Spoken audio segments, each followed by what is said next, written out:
네, 소셜방송 시청자 여러분 안녕하십니까? 위키트리의 송기영 기자입니다. 오늘도 최명계 선생님과 함께 고민 상담 나눠보도록 하겠습니다. 네. 안녕하십니까? 네. 한 주 동안 잘 지내셨고요. 네, 잘 지냈습니다. 네, 오늘은 어떤 주제로 좀 고민 상담을 하실 건가요? 한번 종교적인 거로 이제 문제가 있는 분들을 갖다 사연을 갖다 이렇게 한번 모아봤습니다. 네, 오늘은 종교 문제군요. 첫 번째 사연은 최명희 선생님 부탁드리겠습니다. 네. 직장에 처음 들어가서 적응하기가 쉽지 않았습니다. 저는 술을 마시지 못하거든요. 술 한 잔만 마셔도 얼굴이 빨개지고 온몸이 불타오르는 것 같습니다. 네. 그래서 회식이 너무너무 싫어요. 네. 그런데 이번에 부서가 바뀌고 너무 편해졌어요. 저희 부장님이 술을 안 드시거든요. 네. 왜 그러나 알아보니까 종교적인 이유라고 하시더군요. 네. 그런데 술을 안 마시는 저를 눈여겨본 부장님이 하루는 부르셨어요. 그러더니 혹시 자네 믿는 종교가 있나 물어보는 거예요. 특별히 믿는 종교는 없습니다 하자 종교 서적을 하나 저한테 주시면서 시간 날 때 한번 봐 그러셨어요. 네. 그리고 얼마 지난 후 부장님이 부르시더니 주말에 혹시 무슨 일이 있나 물으셨어요. 네. 제가 별일 없습니다. 그러니까 부장님이 주말에 잠깐 보자고 했습니다. 네. 조금 낌새가 이상하긴 했지만 그래도 부장님이 말씀하셔서 갔는데 부장님은 잘 나왔다고 하시더니 잠깐 갈 데가 있다고 데리고 가셨는데 종교 행사가 있는 곳이었습니다. 엉겹결에 앉아있긴 했는데 어색하고 짜증나고 그랬습니다. 네. 다음에 또 보자고 하시면 거절하면 찍힐 것 같고 그렇다고 부장님 뜻대로 하자니 싫고 어쩌면 좋지요. 그렇군요. 네. 이게 상사가 이렇게 또 종교를 권하는데 사실 눈치도 보이고 거절하기 쉽지가 않은 상황인 것 같아요. 저는 물론 상사는 아니었지만 제가 아는 친구가 무슨 종교를 한번 믿어보라고 저를 어디 데려간 적도 한번 있는데요. 저도 물론 종교가 있는데 어떤 이제 천주교입니다. 그러시군요. 종교가 있는데 그 친구는 기독교더라고요. 근데 제가 종교가 있다고 하는데도 우정을 또 이용한 건지 모르겠는데 한번 종교 행사에 데려가더라고요. 그래서 참 친구와 관계도 껄끄러워지고 좀 그런 적이 있었는데 지금은 만나시나요? 지금은 조금 감정이 풀려가지고 다시 만나고는 있고 그분의 신앙이 좀 죽으셨나 봅니다. 예, 요즘은 좀 덜 저한테 얘기하더라고요. 네. 신앙도 마음을 타거든요. 네. 그래가지고 종교가 이제 뇌를 연구하는 과학자들은 그런 얘기를 합니다. 종교 본능이 있다고. 종교를 믿기 위해서는 이제 몇 가지 조건들이 있어야 되거든요. 첫째는 조금은 조금은 뭐라고 하면 될까요? 아주 종교의 내용을 보다가 보면 결국은 신이 존재하고요. 결국 어떤 아주 사이비 종교같이 초자연적인 건 아니더라도 기본적으로 기적이라든가 희망이라든가 어떤 영성에 대한 믿음이 있어야 됩니다. 그러면은 그거는 결국은 세상에 실제하지 않는 거에 대한 믿음이 있어야 되는 거죠. 그런데 뇌를 연구하는 과학자들 중에서는 실제하지 않는 거를 믿을 수 있는 능력을 타고 태어난 사람과 타고 태어나지 않은 사람이 있대요. 다른 비유를 말씀드리면은 이제 흔히들 최면 많이 하잖아요. 그런데 최면에 잘 걸리는 사람과 안 걸리는 사람이 있습니다. 그래가지고 그거를 피암십성이라고 하는데요. 그가 암실암을 잘 넘어와야 되거든요. 그래가지고 어떤 환자분한테는 아무리 맑은 하늘을 생각하세요, 뭐를 생각해서 최면에 안 걸립니다. 어떤 사람은 잘 걸려갖고 저렇게 한 다음에 손 올려보세요 하면 이렇게 잘 올라갑니다. 그러나 그거는 타고 태어납니다. 그러면 얼핏 생각하게 되면은 잘하는 최면술사가 하게 되면은 최면이 잘 걸리고 안 하는 사람이 못하는 사람이 하면은 안 걸릴 것 같잖아요. 그 차이는 생각보다 크지 않습니다. 비슷하게 결국은 또 종교적 경험에 해당되는 어떤 영성에 대한 믿음 그리고 종교적 체험을 할 수 있는 능력은 어느 정도 타고 태어난다는 부분이 있어요. 그러니까 요 사례의 비유가 아주 재미있는데요. 술을 마시는 사람은 술을 못 마시는 사람이 술을 못 마신다는 게 이해가 안 갑니다. 그래서 맨날 주면서 그러죠. 마시다 보면 늘어. 상대방이 이 술을 갖다 얼마나 싫어하는지 술을 마시는 사람은 이해가 안 가요. 왜 이게 싫다 그러지? 계속 권합니다. 왜냐하면 일종의 선교지요. 좋은 걸 가르쳐 주려고. 수성교인가요? 네. 네. 네. 네. 똑같이 비슷하게 네. 본인한테 본인이 영성을 갖고 태어나서요. 네. 굉장히 영성에 대해서 집착을 갖고 있는 분, 영성에 대해서 본인이 느끼고 영성에 의해서 위로를 받고 네. 영성에 잘 이렇게 하는 분들은 종교와 관계없이 종교와 관계없이 네. 종교와 관계없이 모든 종교의 기본에 영성이 있거든요. 네. 영성에 대한 공감이 잘 되는 분들은 이 좋은 영성을 갖다 상대방이 납득하지 못한다는 게 이해가 안 갑니다. 그러니까 종교를 안 믿은 분들은 좀 이해하기 좀 어려운 입장이다. 이런 얘기시겠네요. 네네네. 영성 깊으신 분들은. 네. 네. 그러나 아까 최면술사도 좋은 최면술사와 나쁜 최면술사에 약간 차이가 있고, 네. 또 예를 들어서 어떤 사람이 며칠 잠을 못 자면 잘하듯이, 네. 아주 강한 영성이 이쪽에 있는 분이 있는가 하면은, 네. 어떤 경우는 강하지 않은, 하지만 영성이 있는 분들은 그 상황에 따라서 그 영성의 강함과 약함이 움직입니다. 네. 그래서 이제 종교적인 비유를 들면 고난을 당하면 흔히 얘기하기는 불행이 닥치면 네. 영성이 올라갑니다. 그렇군요. 네. 네. 그게 이제 그렇게 되고요. 또 반대로 본인이 좀 편해지면 영성이 낮춰집니다. 네. 지금 많은 사람과 중간에 좀 왔다 갔다 합니다. 네. 그러나 양쪽에 극단인 사람이 있습니다. 종교적인 영적인 삶이 삶의 중심이 되어서 살아가는 사람이 있는가 하면요. 네. 도저히 그거를 납득하지 못하는 사람도 있게 됩니다. 그렇군요. 네. 이게 뭐 다른 견해가 될 수 있지만 뇌를 연구하는 과학자들은 그거를 네. 하나의 비유를 종교 본능이라고 표현하게 됩니다. 네. 그래서 그렇죠. 지금 요 종교를 좀 깊게 믿으시는 요 상사와 그렇지 않은 이 부하 사이에도 배경 설명을 해주셨는데요. 네. 그럼 이 지금 요게 이 분 같은 경우는 굉장히 또 고민이 되실 것 같은데 좀 어떤 네. 해결책이 있을까요? 네. 그러니까 사실은 요거를 여기에는 두 가지의 문제가 같이 결부되어 있습니다. 네. 하나는 종교와 관계된 문제.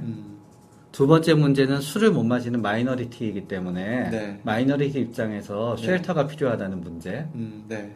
세 번째 문제는 결국 또 일반적인 문제가 있습니다. 네. 상사가 아랫사람이 원치 않는 일을 상사가 요구할 때 어떻게 해야 될지 세 개의 문제가 겹쳐져 있습니다. 그래서 저는 보통 네. 복잡하긴 하지만 하나씩 떼서 생각하면 됩니다. 네. 복잡하긴 하군요. 제가 첫 번째 뭘 얘기했는지 잊어먹었습니다. 그러시네요. 네. 네. 첫 번째 얘기한 게 저기 뭐라고 할까요? 아까 그거 하시지 않나요? 복잡하다고 얘기하기 전까지는 기억했는데 복잡하다 그러면서 저주가 걸려서 잊어먹었습니다. 가림막. 네, 맞습니다. 네. 근데 이제 첫 번째 문제는 네. 본인이 술을 못 마시기 때문에 네. 소수이기 때문에 네. 본인이 술을 못 마셔도 되게 안 마셔도 되게 보호해주는 역할을 갖다 네. 부장님이 하고 계시거든요. 네. 그렇기 때문에 그 부분에 있어서는 저는 이렇게 생각하거든요. 술을 안 마신다고 해서 네. 남들이 뭐라고 해서 본인은 점점 이렇게 소외된다고 느낄 수도 있지만 네. 사실은 그거에 의해서 모든 게 좌우되지 않거든요. 네. 일단은 우리 여기에서 합리적인 판단을 하기 위해서는 네. 내가 술을 못 마시고 내가 술을 안 마시는 거에 의해서 본인이 갖고 있는 피해의식을 하나 떨쳐야 될 필요가 있습니다. 네. 피해의식을 떨쳐야 될 필요가 있고 우선 첫 번째는 피해의식 요걸 얘기하셨고요. 네네네. 네. 술을 못 마신다면 피해의식을 떨쳐야 될 필요가 있고요. 네. 두 번째는 이제 종교와 관계된 문제가 있긴 합니다. 네. 근데 요거는 본인이 영성이 없으면 어쩔 수 없습니다. 네. 그러나 결국은 종합됐을 때 지금은 우리 요 사건만 놓고 요 사안만 놓고 보면은요. 네. 지금은 술을 마시는 건 너무너무 싫고 진짜의 분위기가 술을 안 마시면 네. 내가 소외당할 것 같고 네. 그러면 결국 술을 당해서 소외당할 것이냐 아니면은 부장님이랑 쉘터를 잃어버리기냐 사이에서 견주어서 네. 합리적으로 생각하면 되거든요. 네. 근데 내가 만약에 부장님이랑 쉘터가 진짜 중요하다라고 생각이 되면은 결국 시트라도 좀 앉아있는 게 나을 수도 있습니다. 어떤 네. 점에서. 결국은 이게 정답이 있는 건 아닌데요. 네. 나눈 다음에 결국 이득과 손해를 맞춰서 생각하게 될 수밖에 없는 입장이 있다고 생각합니다. 네.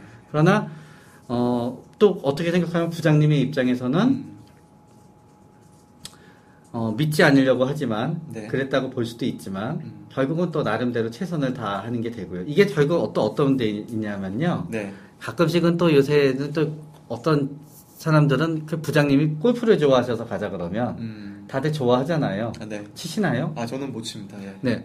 근데 또 어떤 경우에는 진짜 공 못 치는데 치자 그러면은 그게 또 문제일 수도 있고요. 그렇죠. 결국 기본적인 갈등의 문제인 것 같습니다. 그리고 이 갈등을 기본적으로 해결하기 위해서는 결국 이 직장 안에서 우리 사연을 보내주신 분이 본인이 결국 이 직장 안에서 무시할 수 없고 실력 있고 괜찮은 사람이 되는 게 결국 기본적인 방법이 되고요.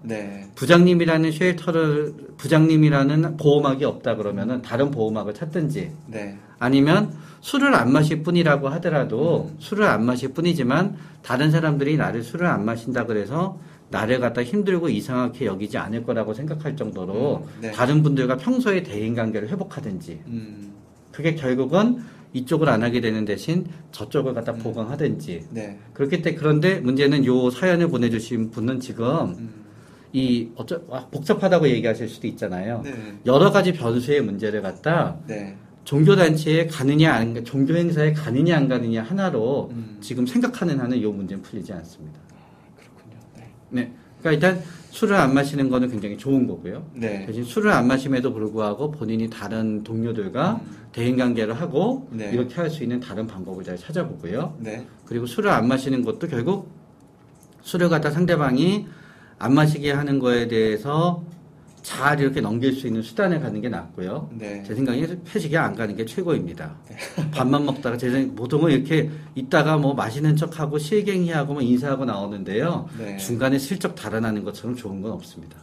너무 무책임한 충고라고 할지 몰라도 사실은 그렇습니다. 그런 것 같습니다. 그렇게 하고 부장님 문제는 제 생각에는 부장님한테도 이게 부장님 저는 종교가 이렇기 때문에 부장님의 종교관에 할 수 없는다보다는 그냥 한번 뭐 너무 이렇게 본인이 부장님의 그런 게 필요할 것 같으면 또 한번 갔다가 안 갔다가 갔다가 안 갔다가 간다 그랬다 미뤘다가 세상에 그렇게 유연하게 움직이는 게 좋은 것 같습니다. 그렇군요. 일단 상황을 보셔가지고 일단은 뭐 의연하게 융통성 있게 잘 판단을 하시고 다만 또 이렇게 술자리나 피해 의식을 또 안 갖는 것도 중요하다는 이런 말씀이었습니다. 결국 제 말씀은 종교가 문제라고 보내주셨지만 종교가 아닌 부분이 있고 그런 부분에 대해서 종합적으로 파악할 수 있는 지혜가 필요하다는 걸 말씀드리고 싶습니다. 그렇군요. 알겠습니다. 이제 상사 때문에 뭐 술자리 고민, 뭐 종교 문제 얽히는 고민 있으신 분들은 방금 최명기 선생님 말씀하신 조언 잘 들어주시기 바랍니다. 두 번째 사연은 제가 소개하도록 하겠습니다. 저희 부모님은 모두 모태신앙의 독실한 기독교 신자이십니다. 저도 교회를 다닙니다. 그래서 결혼은 꼭 신앙이 좋은 사람과 하고 싶었어요. 그러다 친구 소개로 지금 남자친구를 만났는데 훈남이고 성실한 사람입니다. 그리고 교회도 열심히 다닌다고 하더군요. 그런데 남친이 다니는 교회는 저희 부모님이 다니는 교회와는 교파가 달랐어요. 감리교나 장로교나 다닌 일부 신자들이 많이 다니는 교파였어요. 저는 그래도 같은 하나님을 믿으니까 상관이 없다고 생각을 했지요. 그런데 부모님은 제 남친이 다니는 교회를 말씀드렸더니 펄쩍 뛰면서 절대로 결혼을 할 수 없다는 것입니다. 제가 다른 종교를 가진 사람과 결혼을 한다는 것도 아니고 주위에서는 같은 기독교의 범주로 이해를 하는데 부모님은 무조건 안 된다는 것입니다. 도대체 왜 이러시는 걸까요? 그래도 교회를 다니는 이와 결혼을 하는 것이 교회를 안 다니는 이와 결혼하는 것보다 나은 것이 아닌가요? 이런 문제였는데요. 저는 뭐 기독교에 다니지는 않지만 들어보면 기독교도 굉장히 많은 교파들이 있는 것 같습니다.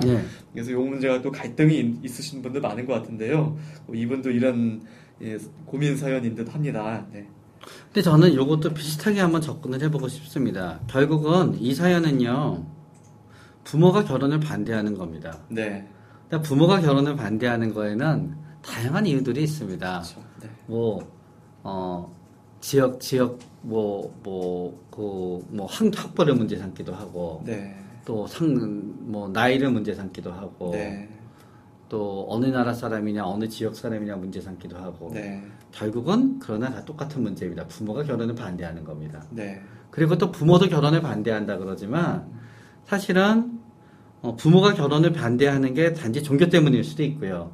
반대로 우리 요 선생님께서는 사연을 보내주신 분은 훈남이고 성실한 사람이라고 생각을 했지만 네. 부모가 보기엔 굉장히 안 좋은 점도 있는 것 같습니다. 네. 사실은 부모가 굉장히 이분을 좋아하고 마음에 들어 했으면요. 제 생각에 종교적인 부분에 있어서도 융통성이 생겼을 것 같고요. 네. 마음에 안 드니까 마음에 안 드는 김에 또 하나 뭔가가 무의식적으로 생각이 드는 건데 네. 어쩌면 거기에 대한 모든 명분을 갖다 상처 주고 싶지 않으니까 네. 상처 주고 싶지 않을 수도 있고 또 어쩌면 그거를 얘기한다는 게 너무 자식이 받아들이지 못하고 부모님 스스로도 이게 이유라는 게 예를 들어서 이분이 훈남이고 성실하지만 굉장히 가난하다고 가정을 해봅시다. 네. 그럴 순 없잖아요. 야, 너무 쟤 가난해서 안 돼. 보통 이렇게 얘기할 수 있지만 만약에 평소에 굉장히 존경받는 부모님의 모습을 갖고 있다 그러면은 그런 말씀 좀 하기가 힘드시죠. 명분이 안 됩니다. 네. 왔는데 내가 뭔지 몰라도 쟤는 너무 인상이 안 좋아. 네. 이럴 수도 없고요. 네. 그래서 결국은 부모님이 결혼을 반대하는 거고요. 부모님이 결혼을 반대하면서 결국 종교적인 부분이 한 부분이 있는 겁니다. 근데 네. 제가 이 사연을 쭉 보낸 거 보면은 우리 사연을 보내주신 분이 이렇게 당황하는 이유는 부모님이 이 정도로 반대하지 않을 거라는 가정이 있었는데 네. 예상한 부모님과 다른 태도가 나오기 때문에 굉장히 당황하시는 것 같아요.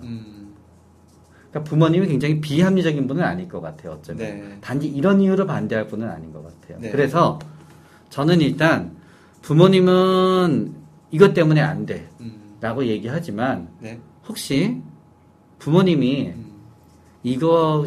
단지 이게 아닌 다른 이유가 있는데 다른 이유는 나한테 차마 말 못하는 게 아닌지 한번 객관적으로 이 결혼을 갖다 살펴보는 게 어떤가라는 생각이 듭니다. 네. 네. 여기에 안 쓰신 분, 저희한테 보내주신 건 훈남이고 성실한 사람이라고 했지만, 네. 인간은 훈남이고 성실한 사람이 한 인간을 규정할 수는 없거든요. 네.